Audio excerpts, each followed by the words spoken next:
Hi, so in this video we are going to discuss about the Universal Web Scraper, how it is working, what are the features.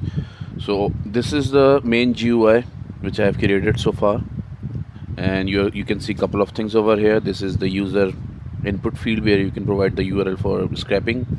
These are some prompts for errors and the status of GUI.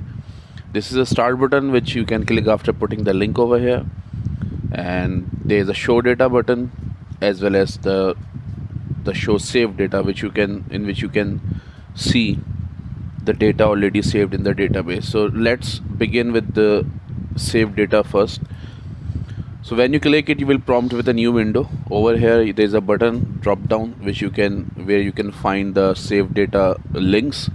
For example, if I'll choose this link, I can see its text data, the tabular data, images, videos if any, and if there is no particular data in the website, it will say no data. You can also download the files. It will be downloaded automatically into your downloads folder. So let's start with the web scraping. So over here I have used two web pages for the demo. This is the first web page, and I want to show you a beautiful thing of this scraper. For example, if you go to this particular field, as the author has already mentioned that this is a JavaScript test, because there are a lot of elements on the website which are termed as JavaScript enable objects, which means that the normal or the common scrapers cannot parse that information, because these informations are only for the web browsers. So as you can see a $sign over here in the developer prompt, which indicates that this is again a JavaScript enable object. But the beauty of our parser is that we can parse any information from the website. Is just because the scraper I have written for you is a virtual browser.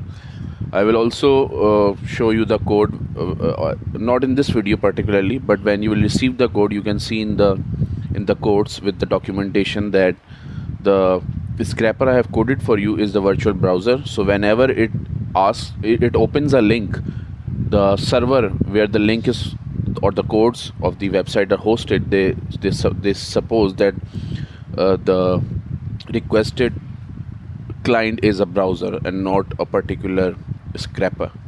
So this is the beauty. So let us parse this particular web page first. So when I'll parse it, I'll press the start button. It will validate the URL first, that the URL is correct or not. When I will click the show data, it will show me all the data over here. So we have also passed that JavaScript enable object as well.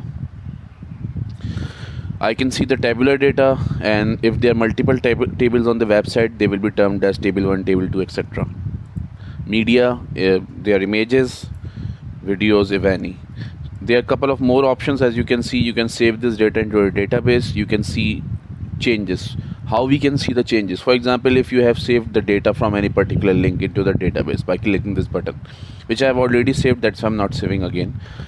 And then if you parse that web link again, and if you click on this show changes button, so you will be prompted to another window in which these 4 buttons are. So it will tell you that which data have been changed. So for example, I don't know which number is this, but this has been added, and this home thing has been removed. So this is the beauty of this particular GUI, that it will show you the changes as per the GitHub reference, as the GitHub shows you that the plus means addition and the negative means removal. Same all goes for the other tabs. If there is no changes, there will be no data. So you can, if you don't want to save the change, the data scrapped so far, you can press the discard button. And let us scrap this particular web page now. And the second web page is of Yahoo Finance, and as you know, it is a very secure website. You cannot parse it, but we can do it with our scraper. So I will paste this link here. Start scraping. It's first you validate the URL, either the URL is correct or not, and then start scraping the data. So it will take a couple of minutes depending on the size and security features of the website. It has scrapped the web page. So let's see the data. So this is the text data we have seen. So you have both vertical and horizontal scrollers. Tabular data, you have see that we have parsed all the data in the table so far. Media, images, videos. So there's no video as well again on the page, so we can see any video, but there's image, some tabular data, and the text data. Nothing to compare means that there isn't any change so far we have observed. Yeah, because if you have the data in the database, and when you pass the link, if there is any change in the, like in the previous example there was a change in text field, it will prompt you to the show changes, discard. So we have also saved the data in our database, which I've shown you. I've shown you the compare feature as well, and how to scrap the web pages as well. I hope you like this. You like this work and project. I am sending you everything along with the documentation, so if you feel anything questionable, you can ask me. If you want some changes, you can ask me.